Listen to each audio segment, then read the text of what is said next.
Le Congo ne tombera jamais. Mais aucune sanction réelle contre le Rwanda qui soutient ce mouvement. Alors la vie d'un Congolais, chers collègues, vaut-elle moins que la vie d'un Ukrainien?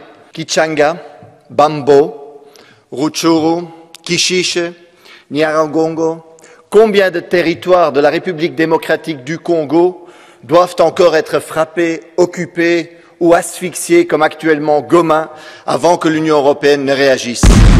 Pire, le Rwanda reste un partenaire de la Facilité européenne pour la paix. Cette facilité, cet instrument qui sert en réalité à livrer des armes. 20 millions pour le Rwanda, mais quelle hypocrisie, quel décalage entre les paroles et les actes ici. Que tout pays complice du Rwanda dans ces massacres, nous allons fermer son ambassade.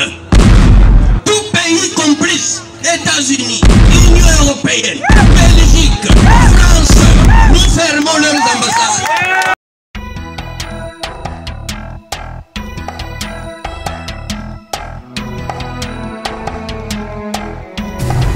Sauvons l'Afrique.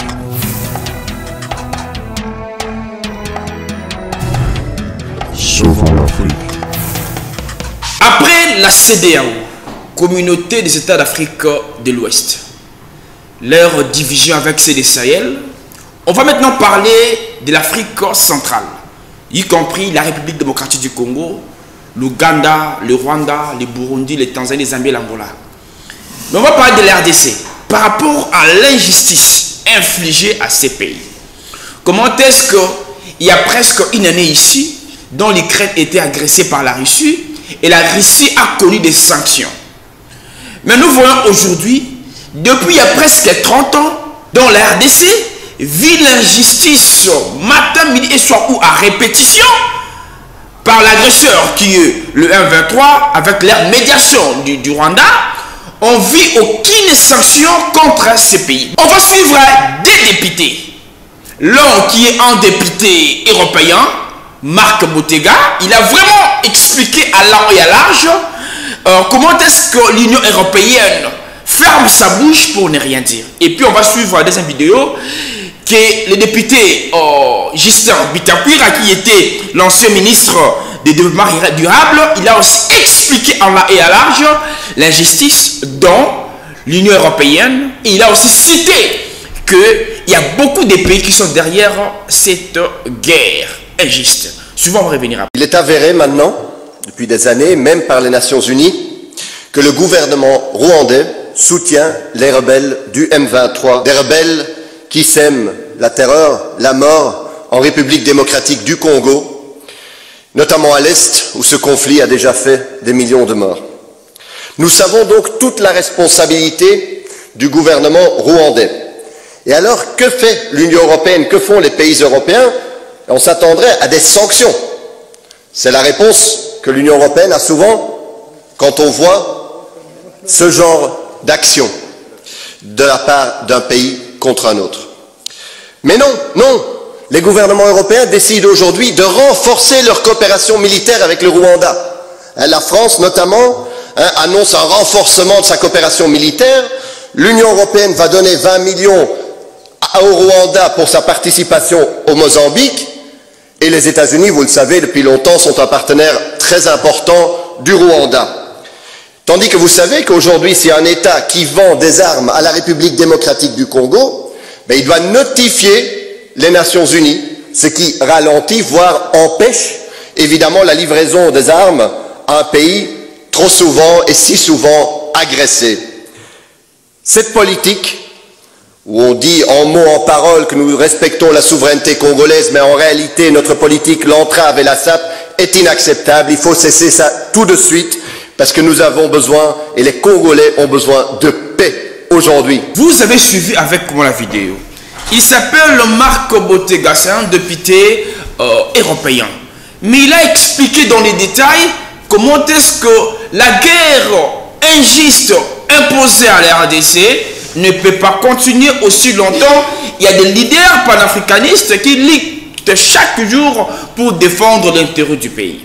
Et on va aussi suivre cette vidéo, comment est-ce que Justin Bitakwira, il est un député congolais. Lui aussi, il a pas mâché ses mots, il a dit dans les détails le pays agresseur et ses supports. Suivons la vidéo de Justin Bitakwira et puis on va commenter à la suite. Parce qu'elle a trop duré. Et à un moment, on fait semblant comme s'il n'y avait plus de guerre.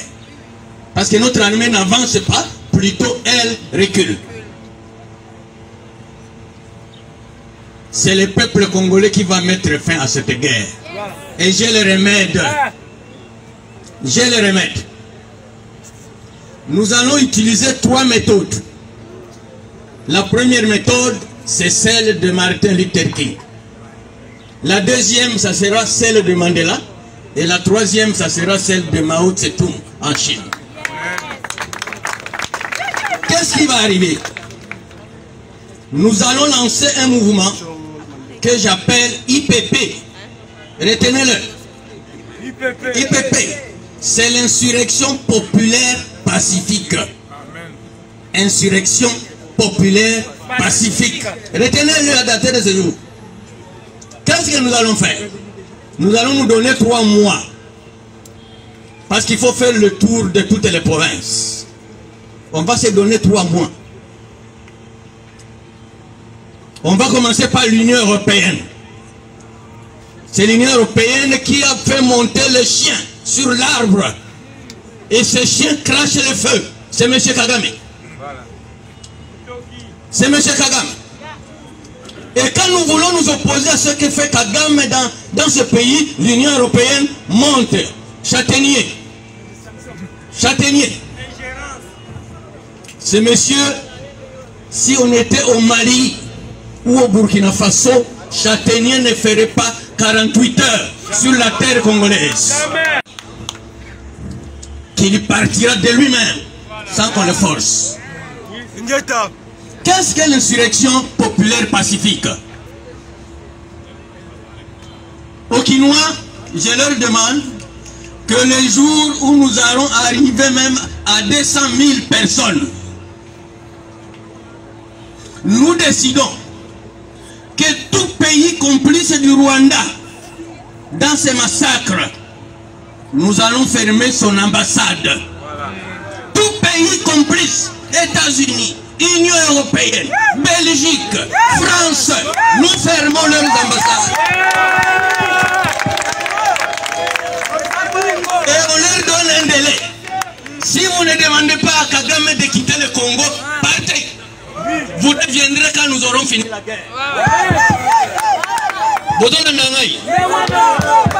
Madame modératrice, aie pitié de moi. C'est ici, c'est Coutinho qui prêche.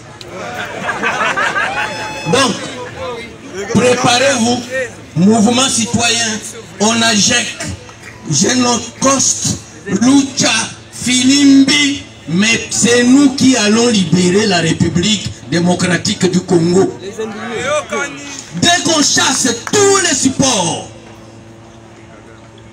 qui puisent nos minéraux à travers le Rwanda, on leur dit qu'on n'a plus besoin d'eux dans notre pays, ils vont demander à Kagame de rentrer chez lui. C'est pas le Rwanda qui nous fait la guerre.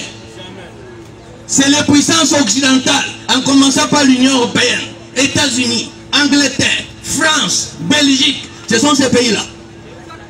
Kagame n'est qu'un chien qu'on a fait monter sur un arbre. Un chien ne monte pas seul sur un arbre. Il y a quelqu'un qui l'a posé là-bas. Au gouvernement de la République, je demande à travers le ministre de la Communication et Médias, la chaîne nationale contribue à la guerre, en faveur de la guerre. La RTNC contribue en faveur de la guerre. Parce que ce que nous suivons, c'est comme des émissions qui n'ont rien à voir avec un pays en guerre. Ça, c'est juste la proposition de Justin Bitakwira, ex-ministre du développement rural. Il a expliqué, maintenant il est député congolais, il a expliqué comment est-ce que les Congolais peuvent en eux-mêmes prendre la première position pour dire non à cette guerre. Pas seulement les Congolais, mais les Africains. Parce que tous les pays africains sont confrontés par des guerres injustes, des guerres imposées. On le vit chaque fois. Même au Mali, au Burkina Faso, au Niger, tous les pays africains sont confrontés à des guerres injustes, des guerres imposées par le néocolonialisme, par la France, je peux dire, par les Européens, par l'Union européenne, par les États-Unis, par la Belgique, par l'Allemagne, par les Anglais. Ce sont des guerres imposées, obligées, parce que en dessous de cette guerre, eux prennent la place pour piller et vider la RDC, vider l'Afrique. Alors nous les Africains, on doit s'imposer à ça. On s'est dit d'être un panafricaniste. Être un panafricaniste, c'est défendre votre patrie, c'est défendre votre continent. On doit défendre notre continent. On doit dire non à ça. Raison pour laquelle on doit encourager et féliciter le président du Mali pour la bravoure et le courage. On doit aussi encourager, on doit féliciter le président du Niger pour la bravoure et le courage. On doit féliciter, on doit aussi encourager le président de la Guinée, Ibrahim Traoré, pour la bravoure et le courage, il a démontré au face du monde. Aujourd'hui, la France n'a plus de place. Aujourd'hui, le président Mangé est en train de triambuler quelque part là, en train de dire comment est-ce que tu peux revenir encore au Mali. L'Afrique est en train de prendre déjà l'allure. L'Europe est en train de perdre l'Afrique petit à petit. Mais c'est maintenant notre tour, les peuples africains. Tenons-nous main dans la main et disons-nous à ça. Pourquoi toujours la guerre en Afrique? Pourquoi toujours l'Afrique? Merci, c'était votre humble frère Neville Toko. J'étais un peu chaud aujourd'hui, c'était parce que j'ai trouvé des vidéos un peu qui m'a vraiment pété les plombes. Mais je sais que grâce à vous, on aura encore le temps de parler d'autres vidéos. Je vous demanderai de vous abonner, de commenter et puis de liker. Pourquoi pas de suggérer, parce que quand vous allez commenter, suggérer, liker, YouTube comprendra que notre vidéo a connu vraiment l'importance. Il va aussi essayer de proposer à d'autres personnes pour qu'ils puissent suivre aussi la vidéo. Et quant à moi, je vous dis vraiment merci. On se retrouve à la prochaine vidéo. Merci. Le Congo ne tombera jamais.